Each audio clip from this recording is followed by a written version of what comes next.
Hi, everyone here in North America and around the world. I have got chocolate with me to start out tonight, and I'm happy to report this Earthfiles YouTube channel has broken through 237,000 subscribers. Thank you all so much for your enthusiastic support that I feel every day from your valuable emails, proton mails, and hard mail reporting your local UFO and high strangeness news from around the world. And on this April 12th, 2023, I wonder if the aerospace source that I have quoted to you the past 3 years will be proved right. He told me months ago that the Webb Space Telescope would be used in April 2023 to announce the discovery of a, quote, biological signature, close quote, linked to biological life on the fourth planet from the red dwarf sun in the TRAPPIST-1 solar system, 40 light years from Earth. Scientists do say the TRAPPIST-E1 middle planet is likely to have water and land like Earth. By now, if the April 23rd prediction is accurate, I have also expected that the Pentagon and its Joint Special Operations Command, known as JSOC, would start releasing into various world media some new UFO, UAP videos to heighten public attention to unidentified aerial phenomena beyond weather balloons. And I thought maybe that had happened this morning of April 12th, 2023, when I received a phone call and email follow-up from Earthfiles viewer Austin Shaper near Cincinnati, Ohio, telling me that the morning Reddit, TikTok, and Twitter were going viral with a video of this UAP UFO craft at 12,500 feet over San Geronimo and Antioquia, Colombia, South America.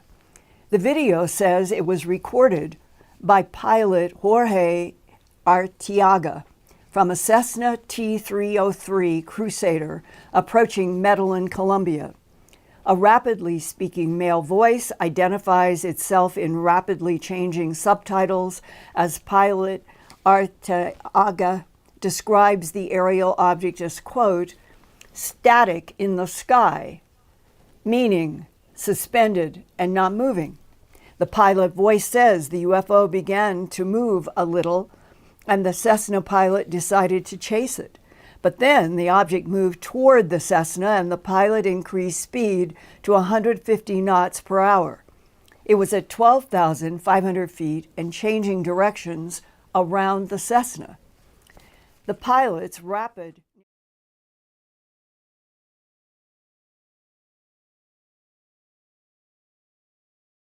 2022. So why is it being released now in April 2023? And why does the source of the video trace to a female model in Mexico City on Instagram? Here is another headline today on April 12th, quote, Senate holding new hearings on UAPs April 19th, close quote, published in Roswell Daily Record.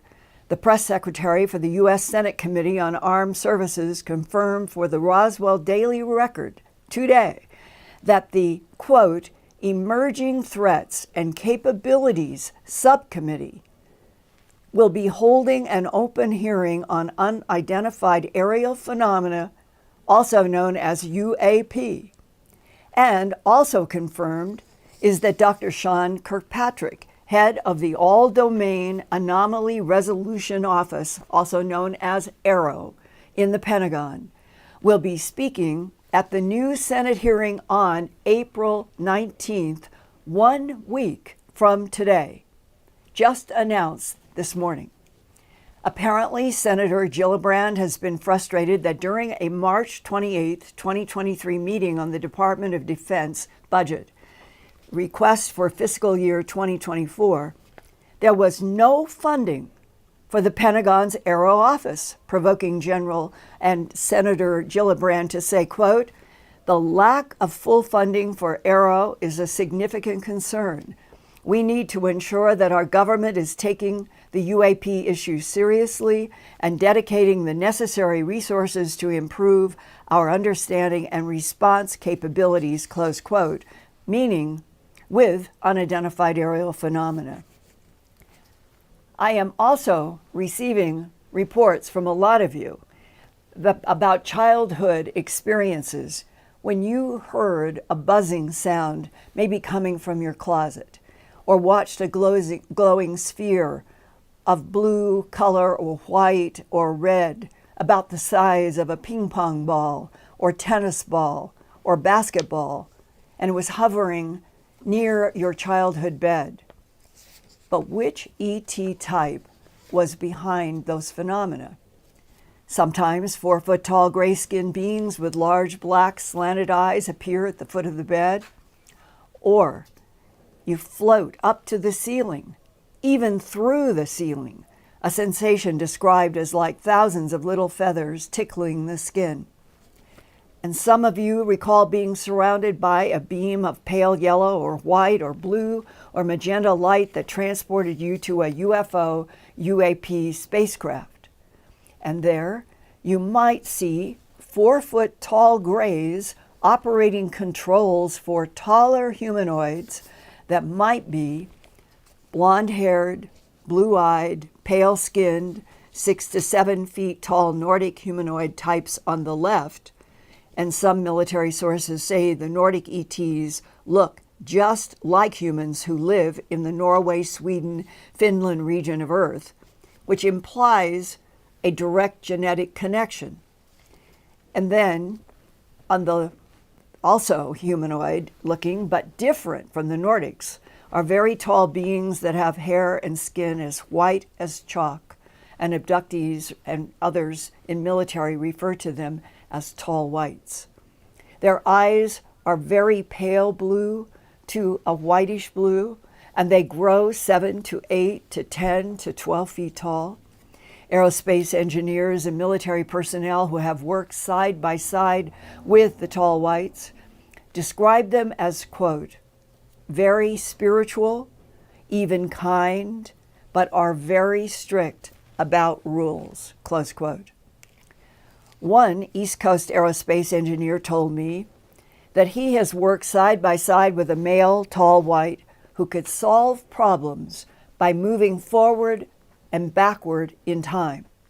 He said, quote, "It was like being with a large human who had the mind of 5 Cray supercomputers," close quote.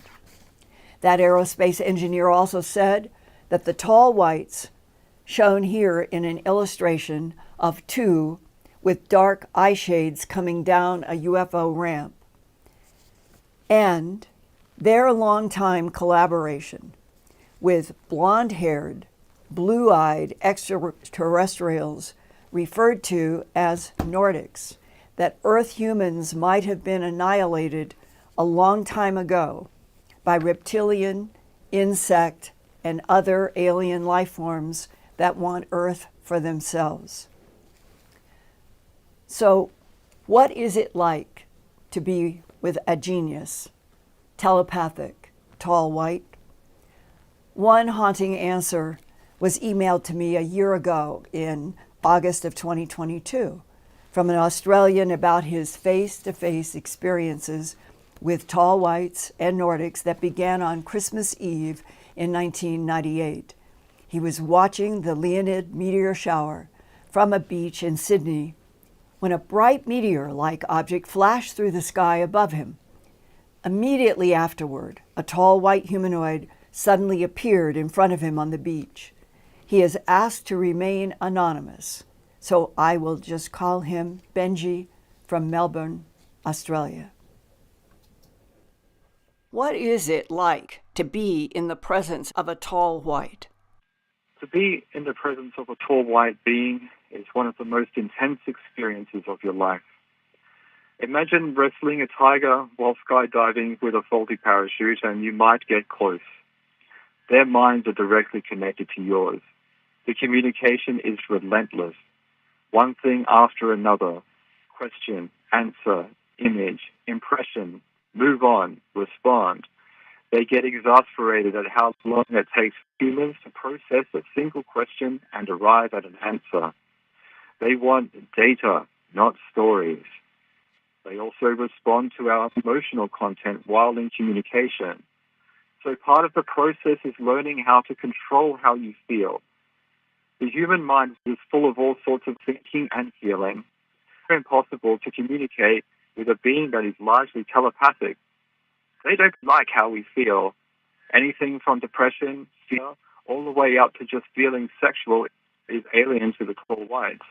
Telepathic communication is a process of being able to send and receive.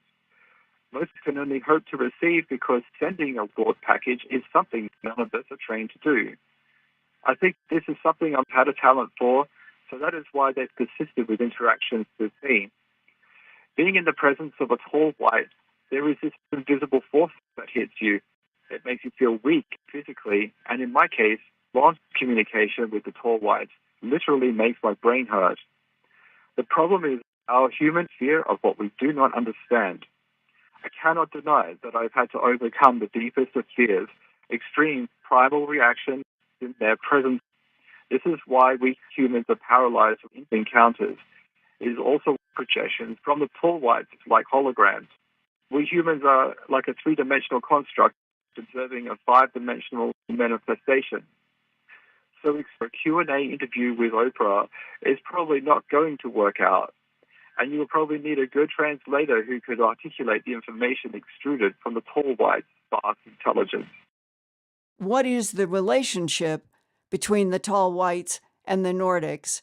And what are their relationships to all of the other extraterrestrial types, of which there are so many? And that's what I was hoping you could give me insights into. I can indeed. The interactions came as nighttime visitations from the small grey beings, which I can't stand. They had repeatedly taken me up and did help me to be able to communicate with the tall white. I was not just a victim of abduction. I was taken, moved, procedures performed, which enabled me then to be able to have at least some kind of communication with the tall whites. Okay? Now, I was quite confused as to why they'd chosen me. Big abduction experience happened for me in 1998 during the Leonid meteor shower. I had seen at that point almost exclusively small and grey. Then, when the time was right, they brought forward the tall whites. The man that came to see me, to tell me about my daughter in advance of her birth, was what I would call a tall extraterrestrial. And he was in excess of 8 feet tall. Where I met him, I was in Sydney. It must have been Christmas Eve with my family, and I had an experience. I'm standing on the beach, I see a fireball UFO coming down from the sky. Initially, it looks like a meteor, but then it stops. And then in front of me, almost instantaneously, he's standing there. His hair was completely white. Interesting detail about his hair, it seemed as if it was layered in a way that was like feathers, directional. Human hair falls. Mm-hmm.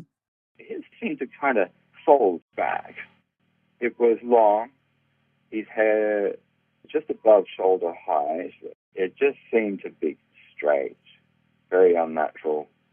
His eyes were larger. They were blue. What color of blue? Unnaturally blue.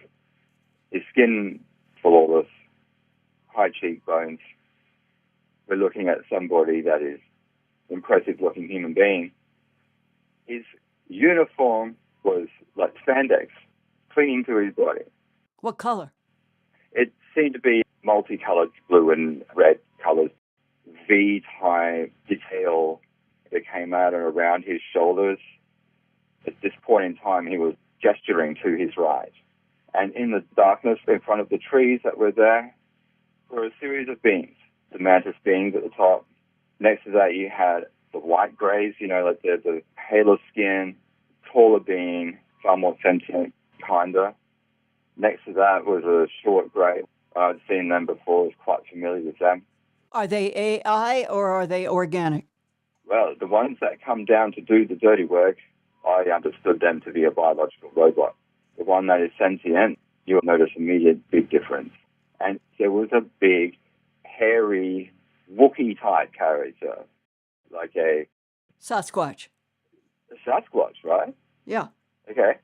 What does the tall white do? You're seeing the mantis, the light grays, the short grays, the Sasquatch, and now what does the tall white do?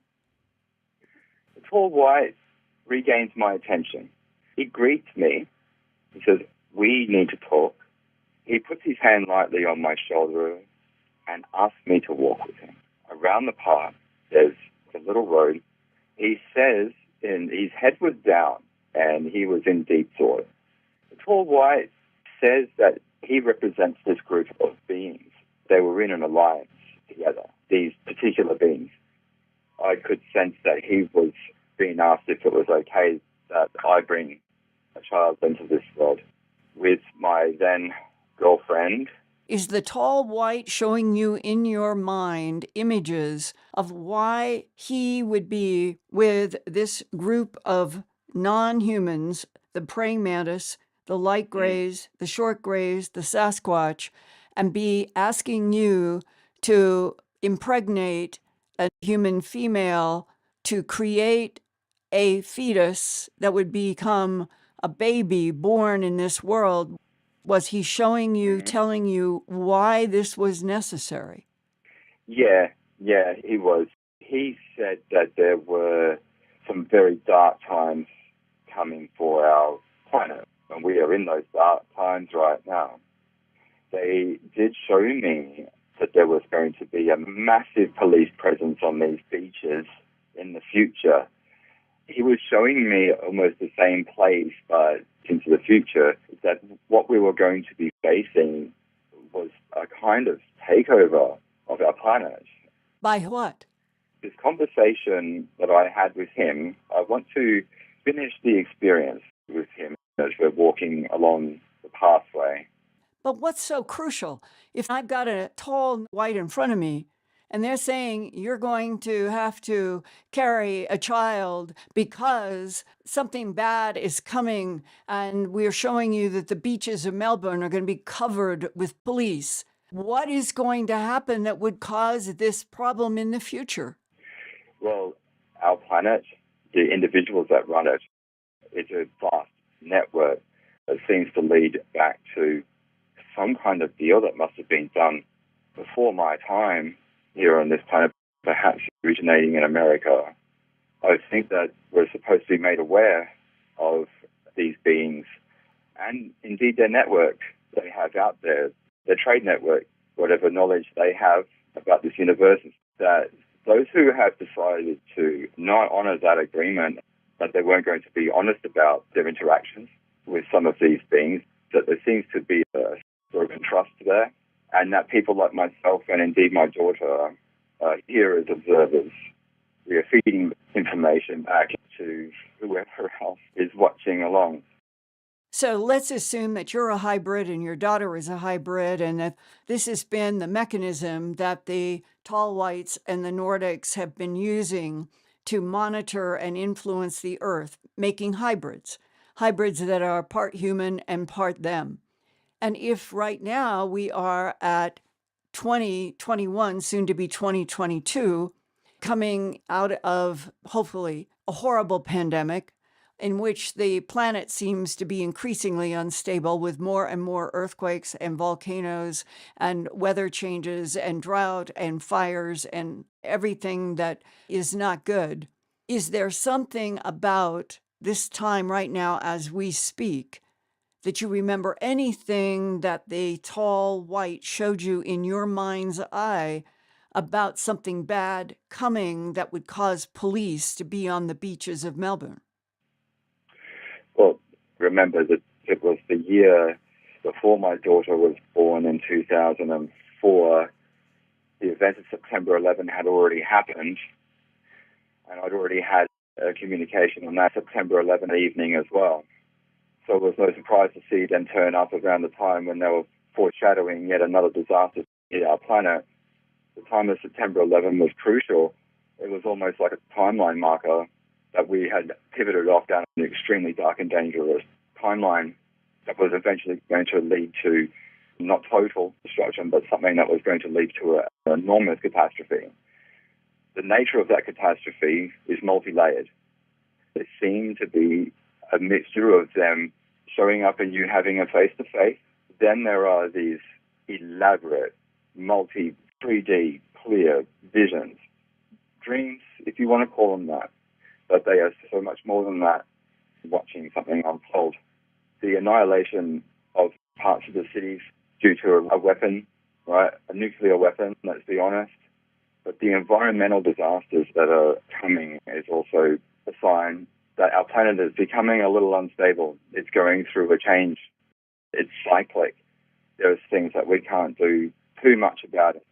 I think that they are deeply concerned that so many people who have the power to change people's opinions, people's understandings of this world and our place in the cosmos, that choosing to withhold this information from an entire planet of people, how do they bring this knowledge out so that they can make a more informed judgment that doesn't come from fear?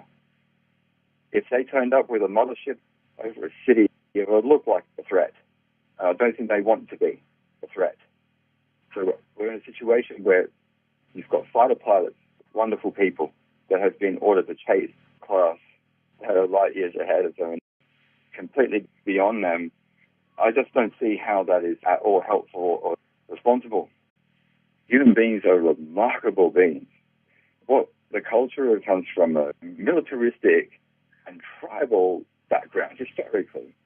We don't trust each other. That's right.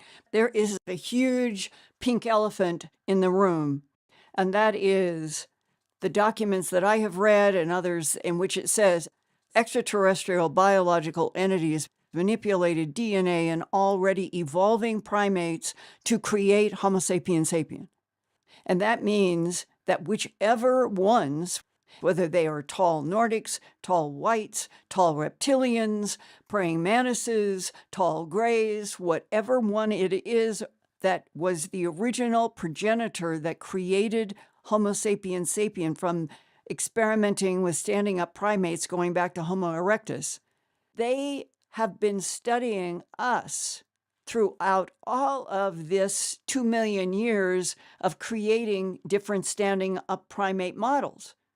And they know more about Homo sapiens sapien than we do. And they know exactly what is going on in our minds because they can read every thought of any human that they focus on. So if the Nordics and the tall whites are true allies, that they have vested interests in the evolution and survival of Homo sapiens sapien because they made us, because they have used this planet as a laboratory, what are they threatened by that they are now saying to humans, you must do X in order to preserve yourselves from a horrible future coming? What is hanging over the tall Nordics and the tall whites' heads? The one thing that I will say, I believe the tall whites are completely worried about is the amount of nuclear weapons we have on this planet. What is Benji in Melbourne, Australia, is not the first or the last of the people that I have interviewed who have had interactions directly with tall whites in which people have told me that they have been presented either in a very vivid dream or in, as you hear what Benji was talking about, others have said, Linda, it is like they do a holographic projection, and it could be in the air, and it might come into your mind, it might come into this place, like in front of your forehead, but they project. And when they project information and images, more than Benji have said that in this particular decade and going back some, that there have been warnings from the tall whites about the planet reaching a very dark period where there would be all kinds of geophysical eruptions that would be combined with political human eruptions, and that it would be a very dark and dangerous time. And in my question to him, Benji, in tonight, that it seems as if there is a challenge to understand this. If the tall whites can move forward and backward in time, and they can solve problems by manipulating time, and they know through their manipulations of time that all of Earth would come into a 2020 to 2030 decade, for example, and that it would be a very, very bad time environmentally, politically, health-wise, everything. Why, with all of their advanced intelligence and advanced abilities, why couldn't they change? And one of the answers that Benji gave me in another discussion was, it's because they feel that the strongest thing that they can develop in evolving species in which they may be one of the progenitor genetic manipulators in already evolving primates on Earth, along with Nordics, along with reptilians, along with greys, along with others. But that what the tall whites seem to champion above everything else is learning how to relate to everything around you in a matter world, everything around you in the universe, everything in a non-matter state of consciousness, to relate to what they refer to as the energy that the body is sustained by, that we also call a soul. And I find it, in a strange way, almost comforting that here are these genius, tall, hugely capable beings, and that when it comes to problems and when it comes to the issue of being able to see into the future or to the past, that what they stress is that there may be a reason at the big universe consciousness level of why any particular part of the cosmos must go through these cycles of bad to good to in between, that everything is cycles of time, cycles of energy, cycles of frequency, and that where we are now is at some kind of a intersection, and that what may be coming next in the next decade or so, it could be alleviated if all human minds and all human souls on Earth could begin to move in the same positive direction. This is one of the issues that Benji has heard from the tall whites. There is so much more to humans if they only understood that if their energies went together, if we were not emotionally and physically trying to be in conflict, whatever it is that sets that in motion. This next decade, it might be a demonstration in collaboration where tall whites and Nordics are helping, and maybe helping in indirect ways, but where humans are going to have to learn how to have our energies come together on the same issues that affect all of us, from child to adult, male to female, everywhere. And that we can only see a future that would be great on this earth if all of the living life that is on this planet, and that the tall whites have told abductees, you do not understand how precious and how unique your planet Earth is in terms of the diversity of life. We all need to understand that more. But I hope that in sharing these conversation pieces with you that I've had with Benji in Australia over the last 2 or 3 years. I hope that it helped give you some insight, and that the idea of a being that could be up to 12 feet at the top of their head, and we might be 5 or 6 feet tall, they have exuded an emotional resonance, whether it was with Benji, whether it was with others that I have talked about and hope in a future that I can share more, that the tall whites see us Homo sapiens sapien, as something that is extraordinary. And they are amazed by us, where we might turn around and be afraid of them. But the opposite.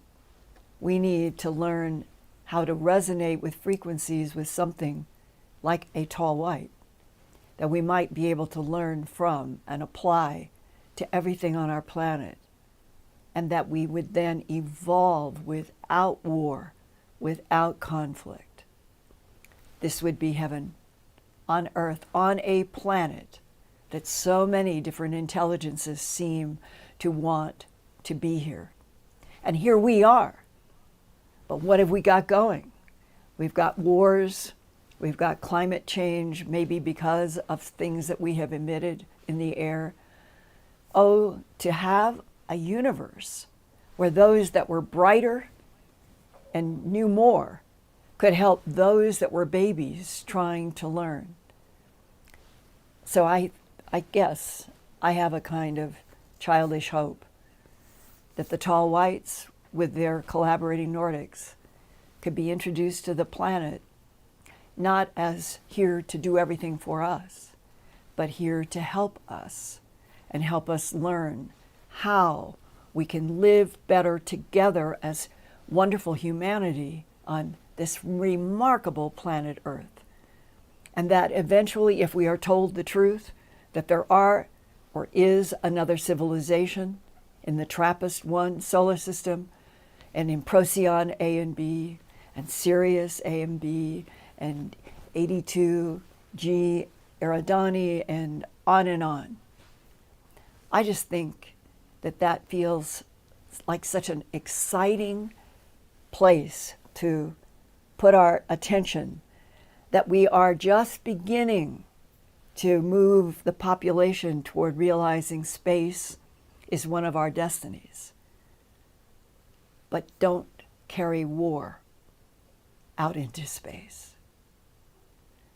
Now, I want to stress right now that I get on an airplane next Friday, I think it's Friday, and I travel to San Diego to speak in a way about some of what I just shared, but I am tying it very specifically to information that I have gotten from some whistleblowers.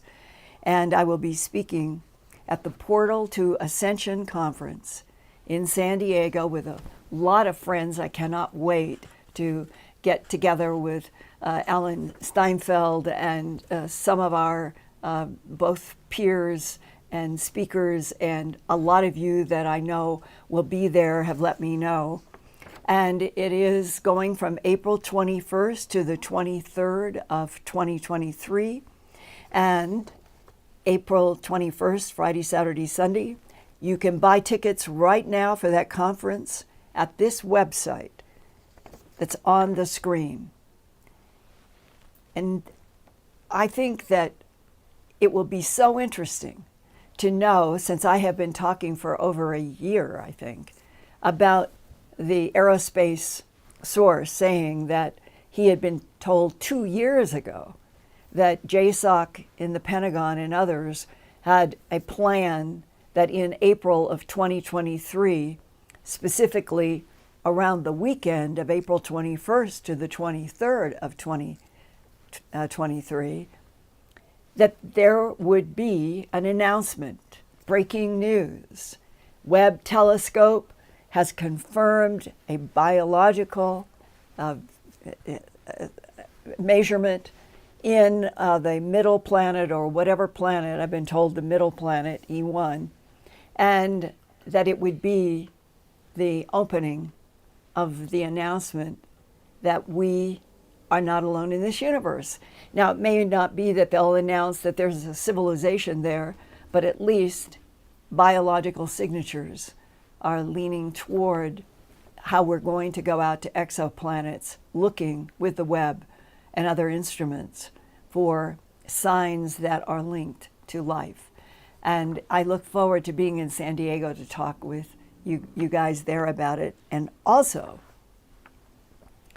in June upcoming, it's back to Contact in the Desert, June 2nd to 4th, 2023. I have so many friends that I see on those conferences, and it was such a sad time to be so separated because of the terrible pandemic. But you can buy tickets right now for the Contact in the Desert, June 2nd to 4th, 2023.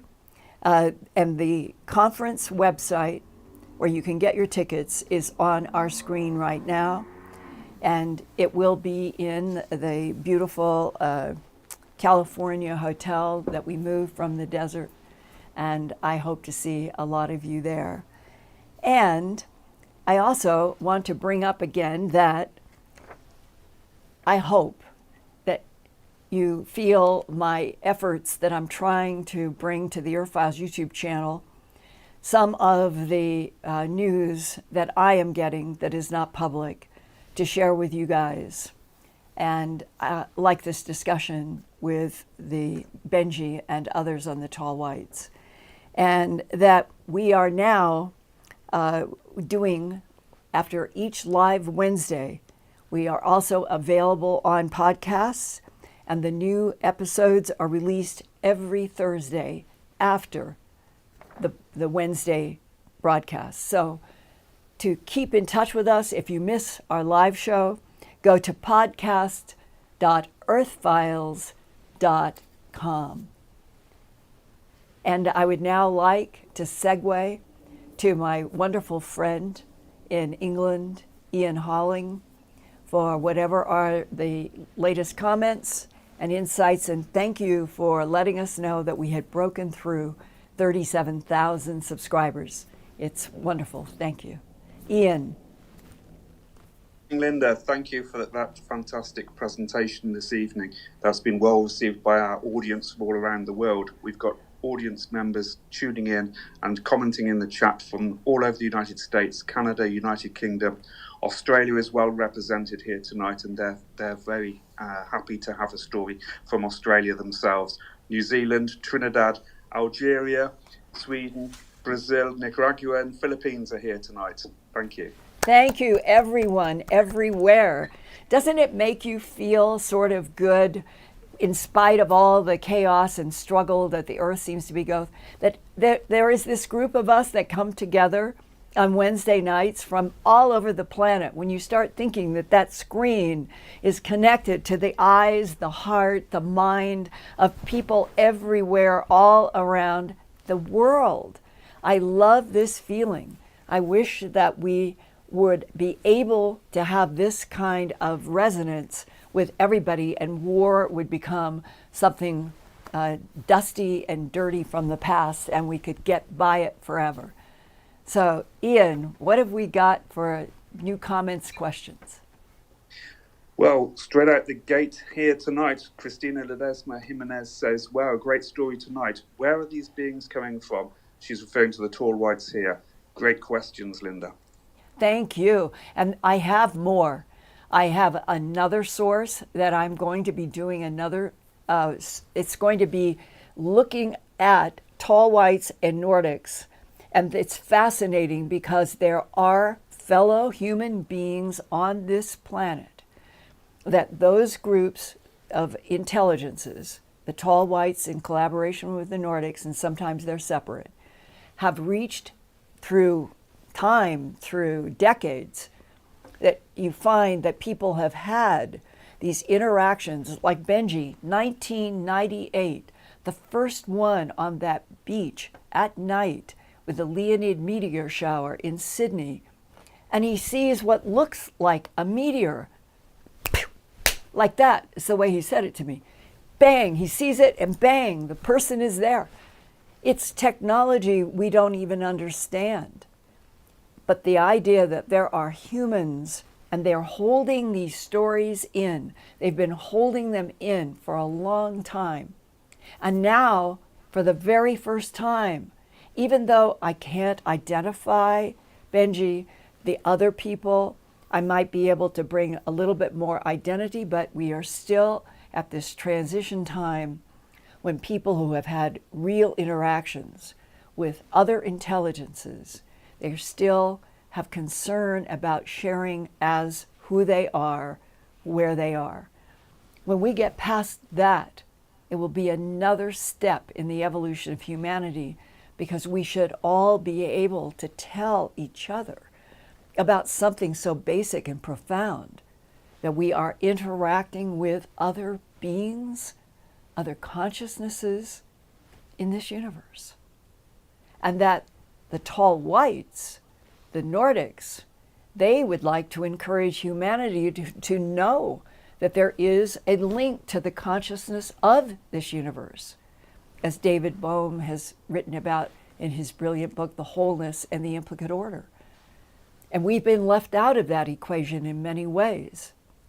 And if that's part of the revolution, even if we've got struggles, but that out of all of these struggles, and maybe finally an introduction to the tall whites and the Nordics as allies, not here to run the world, not here to cope with our problems, but to say we have been trying to help you for a very long, long time.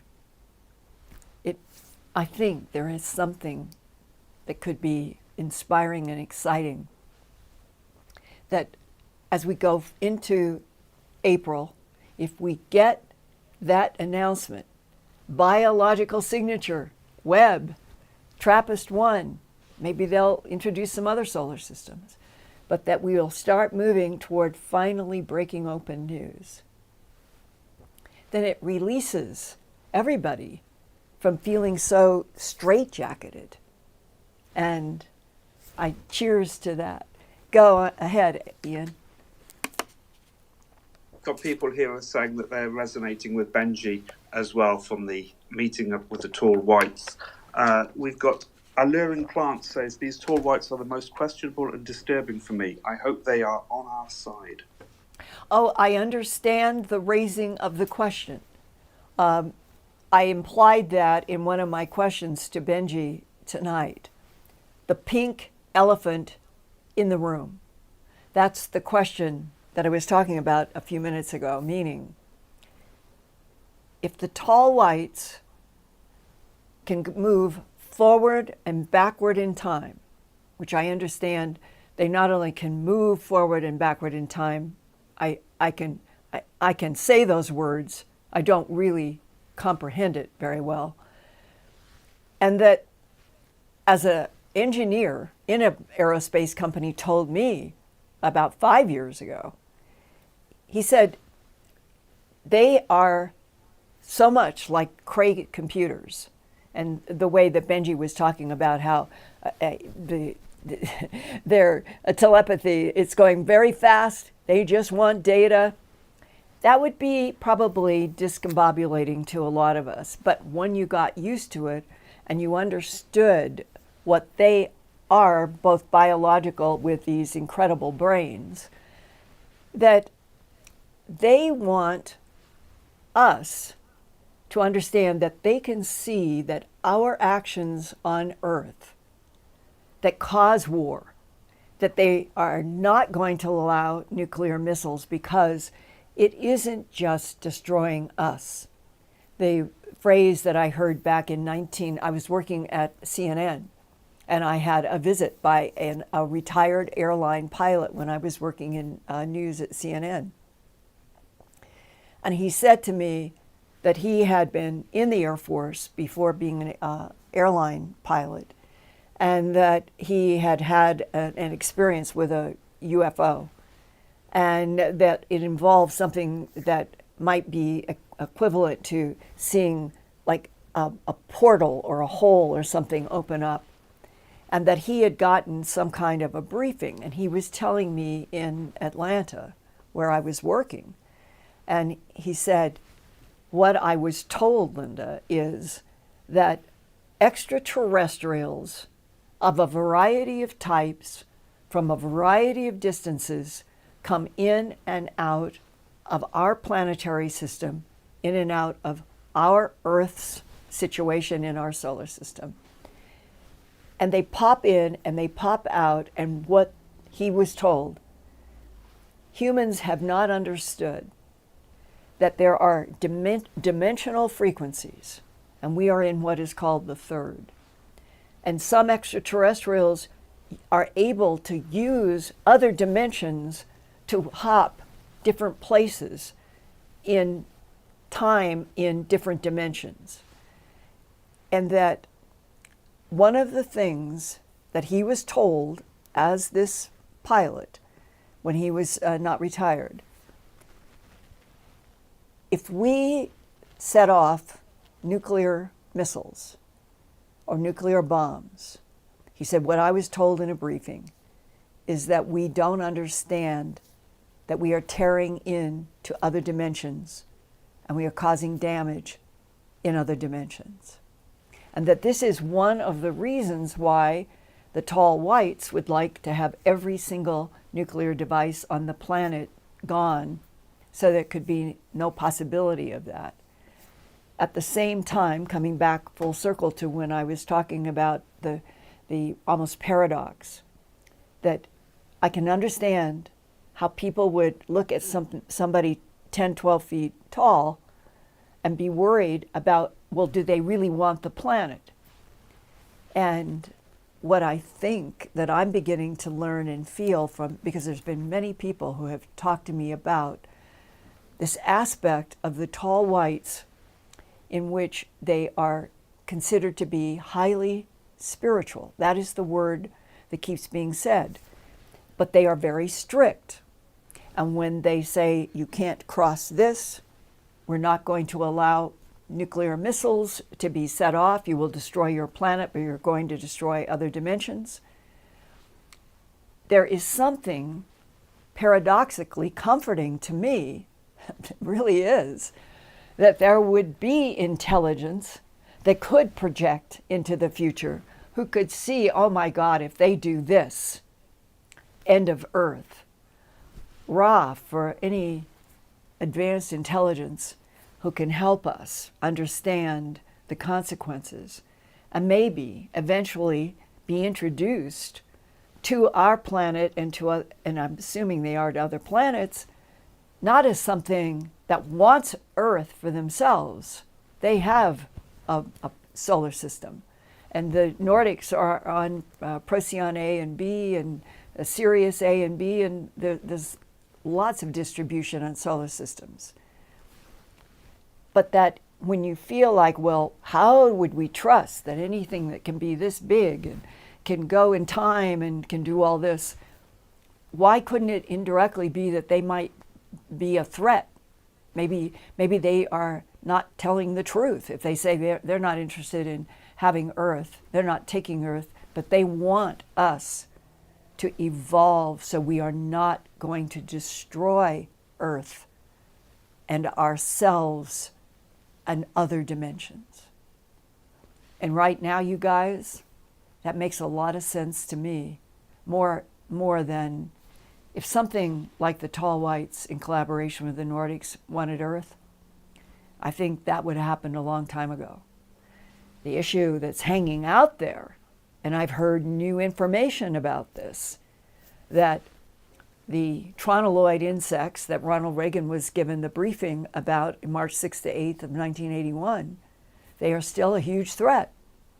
And this sentence was said to me. If the tall whites, collaborating with the Nordics, had not been doing so for decades, maybe centuries, we might not be here. And Earth might have been taken over by the insects. And that it's nothing to panic about. It's nothing to feel any shrieking horror about. we're in a universe just exactly like we are on Earth. There are good guys, bad guys, hostile, neutral, friendly, all of it, all mixed up. So I feel currently grateful that intelligences, as described by Benji and others, have fallen to the category of the tall whites, spiritual but strict, who understand consequences, deal in consequences in everything they do. There's something about that that's very comforting. So on that, that's why I hope to continue to bring you more and more information as I can from people who have had face-to-face with them, not speculation, but real experiential information. And Benji is in that category. Another person that I will be doing a show about upcoming is in that category. And there are others I'm beginning to understand how many people have not described some of the beings that they may have encountered because they did not want to be thought crazy. Well, the big thing is, let's begin to tell all the truth. Let's see what all is coming from people who have been in military, who have been pilots, who have been aerospace engineers, who are physicists, and they probably, more than we would ever imagine, have had some communication from these advanced intelligences in their own careers. So I hope we are beginning like where we'll be at the conference in San Diego. A portal is a door. Ascension is to a higher level. And that seems to me to be what this whole earth needs to do. We need to go through a door together to a place where we do not want to kill each other. It's incredible. It's crazy. Okay, Ian. Thank you, Linda. Let's do the super chats from our kind and generous audience this evening. We've got Gareth Williams, Mike O, Margaret Valentine, Not a Band Account, Rebecca Cole, Wiccan Elements, Patty London, Judy Graham, Northern Lights, Terry D, Leanne Marshall, Jason Odom, and Moonbird. Thank you. Thank you, everybody. Thank you, thank you, thank you. And do we have maybe one more question? Just before I put a question to you, Yeah. You're triggering some memories from some of the audience here tonight. We've got Jason Smith says, this has thrown me back 44 years ago. He asked to monitor my thoughts, came with a white owl. Yes. That's an interesting one with Yes. the white owl connection. Also, Arnie Aristodemo says, this is so close to me where I live. Oh, talking about where Benji's experience actually happened. So she says, thanks, Benji. This extraterrestrial is saying a lot of fascinating information. Something is going to happen. They should help us. I think they are, and this is a really critical, this particular decade, I think, is really critical. And go ahead, Ian, I would love to know more comments and questions. Well, Marcel Chagnon says, I had seen 3 tall white aliens 15 years ago in my home. Tall white, dressed in 100% white and white hair. That is close. Yeah. Than imagine. Skin is snow white, white eyes, snow white hair, snow white. Yes, absolutely. And was there any communication in this to us tonight about any content that tall white shared? That was my first question straight away. Was there a message? I've not heard back yet. Okay, So but please we let us may know. get one, and yeah, I'll keep sharing if we get more information, because I totally understand that some people think anything that can grow to 12 feet tall, live for 500, 800 years, they're supposed to be able to totally control all of the cell growth, evolution, and health, every cell, and live 500, 800, that they can project their lives. And people that are doing that, I hope it's going to open up whole new chapters for us humans. If we could get along and not want to kill each other, then the next best thing would be, how do you grow to be 500 years, 800 years, working on starships, going out into the universe? That is what I hope will happen. Okay, Ian, and one or two more comments. I love these comments.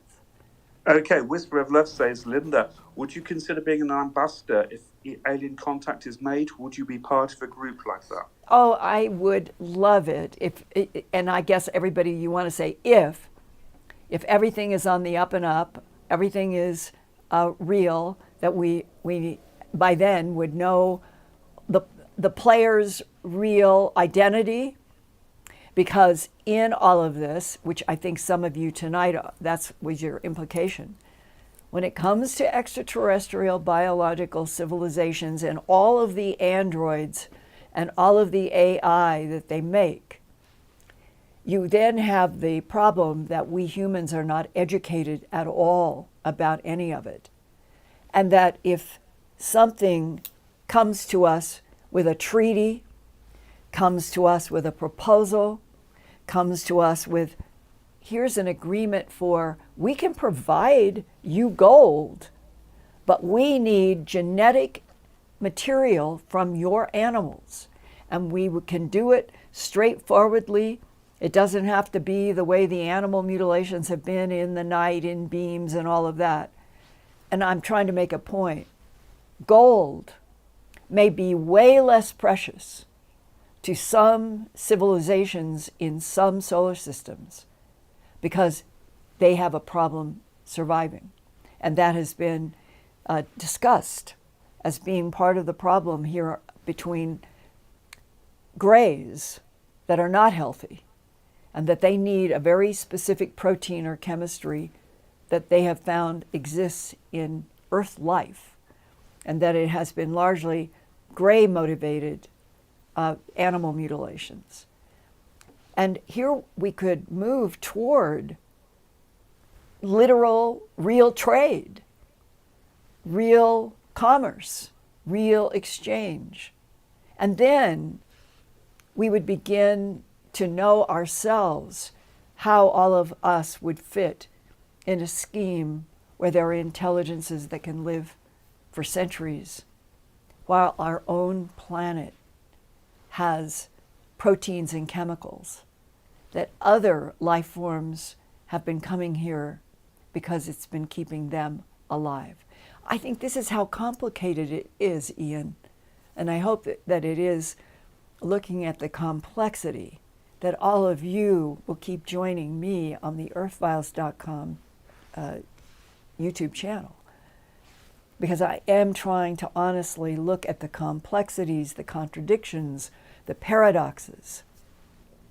What, at every turn and every level, what is the real truth? There are just so many echoes of halls of mirrors that have come to evolve on the planet, and some of them probably under the control of other intelligences. But if we are not told 8 billion minds and souls, if we are not told the whole truth, the good, the bad, the neutral, the complex, then what chance does humanity have of continuing to evolve in a universe where so many other civilizations can come here and harvest? And we don't know how to do that on our own. So, Ian, would it be fair to say that tonight, through the mind and eyes and soul of Benji in Melbourne, Australia, through those of you who have had real interactions with something in the category of other intelligences, biological or AI, that what is beginning to happen, maybe for the very first time on Earth, you, I, a bunch of us, we really want the truth. And we're not running screaming to the exits, no matter what we are told. And that may be the very most healthy thing that can happen on planet Earth. While we got Artemis going to the moon, and we have a base that's been on the moon for a long time. Another cover-up. But Artemis, they're trying to make that cover up that so that we'll now all be on the same page with the moon. As we go through week by week, and if we finally had a demonstration maybe on April 23rd, that the government or governments of the world announced there was a biological signature on one of those middle planets of the TRAPPIST-1 solar system, wouldn't you feel like jumping up and down and sort of screaming in a cheering way with something that actually made you feel glad? The idea that we've lived on a planet where the philosophy, the construct, the education of everything has been, we were the only intelligent life in the universe. And now we are so close to finally perhaps being told the truth. We are not. There's myriads. And how exciting it could be. And it might put an end to war on Earth. Wow. I love you guys. I'll see you next week.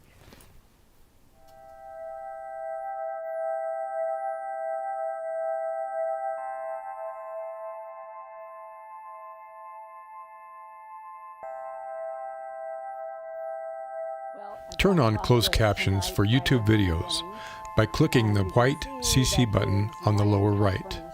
The default language for Linda's videos is English. If you would like to see the captions in another language, click on the white settings button next to the CC button. Select Subtitles CC and then select Auto Translate. Select a language and the captions will now appear in that language. Sort of gone through and they will hold their heads. I never had a cat do that before. And they'll pull against the comb, helping me get out snarls. And I think it's the best they've ever been.